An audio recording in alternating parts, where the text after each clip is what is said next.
Big boss ഒരു task കൊടുത്തതാണ് എല്ലാവർക്കും ഉഷാറാവാനായിട്ട് ബലൂൺ ചവിട്ടി പൊട്ടിക്കൽ. മുൻ സീസണുകളിലൊക്കെ നമ്മൾ കണ്ട ഒരു ടാസ്ക് ആണ്. എല്ലാവരും കാലുമ 2 ബലൂണൊക്കെ കിട്ടി പരസ്പരം അങ്ങോട്ടും ഇങ്ങോട്ടും ചവിട്ടി പൊട്ടിക്കുന്ന ആ ഒരു സംഭവം.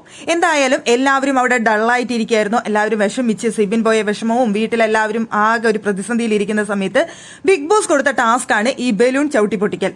എല്ലാവരും അതിരസമായിട്ട് ചെയ്തു എന്ന് പറയാം. അങ്ങോട്ടും ഇങ്ങോട്ടും ശരിക്കും പറഞ്ഞാൽ മത്സരിച്ചവരെല്ലാവരും.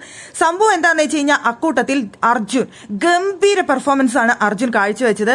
ഋഷിയായിരുന്നു പിന്നീട്. പക്ഷേ അർജുൻ എന്ന് പറഞ്ഞു കഴിഞ്ഞാൽ അർജുനെ സ്വയം പ്രൊട്ടക്ട് ചെയ്യുക എന്നതിലുപരിയായിട്ട് അർജുൻ ചെയ്തിരുന്നത് എല്ലാവരും ചവിട്ടി പൊട്ടിക്കണം എന്ന ഉദ്ദേശത്തോടു കൂടി അതും ചെയ്യുന്നുണ്ടായിരുന്നു. അങ്ങനെ അത്രയും ഇതിലായിരുന്നു അർജുൻ അവിടെ കളിച്ചുകൊണ്ടിരുന്നത്. ഋഷി നല്ലൊരു ഫുട്ബോളർ ആയതുകൊണ്ട് തന്നെ നന്നായിട്ട് ഋഷിയും കളിക്കുന്നുണ്ടായിരുന്നു. പക്ഷേ ഋഷി മറ്റുള്ളവരെ ചവിട്ടി പൊട്ടിക്കാനായിട്ട് അധികം ശ്രമിക്കുന്നുണ്ടായിരുന്നില്ല. സ്വന്തം ബലൂൺ കൂടുതൽ പ്രൊട്ടക്ട് ചെയ്യാനാണ് ഋഷി അവിടെ ഡിഫൻസ് ചെയ്തിരുന്നത്. എന്തായാലും ലാസ്റ്റ് 2 പേരാണ് മത്സരത്തിലെത്തിയത്, ഋഷിയും അർജുനും. അതിഗംഭീരമായി 2 പേരും പെർഫോമൻസ് ചെയ്തു.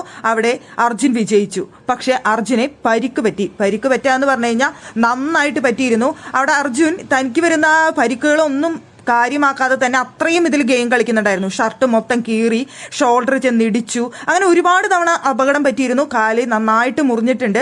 ഇപ്പൊ മെഡിക്കൽ റൂമിലേക്ക് വിളിച്ചിരിക്കുകയാണ് അർജുനെ. അത്രയും ഇതിലോട് കൂടിയാണ് അവിടെ അർജുൻ ഗെയിം കളിച്ചത്. ഋഷി വളരെ നന്നായിട്ട് ഗെയിം കളിച്ചു, പറയാതിരിക്കാനായിട്ട് സാധിക്കില്ല. ഋഷി നന്നായി കളിച്ചു, അതുപോലെ ഓരോരുത്തരും നന്നായി കളിച്ചിരുന്നു.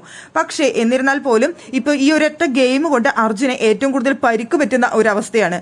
ബലൂൺ ചവിട്ടിപ്പൊട്ടിക്കൽ ടാസ്ക് എന്ന് പറയുമ്പോൾ നമുക്കൊരു സിമ്പിൾ ആയിട്ടുള്ള ടാസ്ക് ആയിട്ട് തോന്നും. പക്ഷേ പരിക്കുകൾ ഏറ്റവും കൂടുതൽ പറ്റിയത് ഇപ്പൊ അർജുനെയാണ്. ബാക്കി ആർക്കും അങ്ങനെ കാര്യമായിട്ട് പരിക്കൊന്നും പറ്റിയില്ല.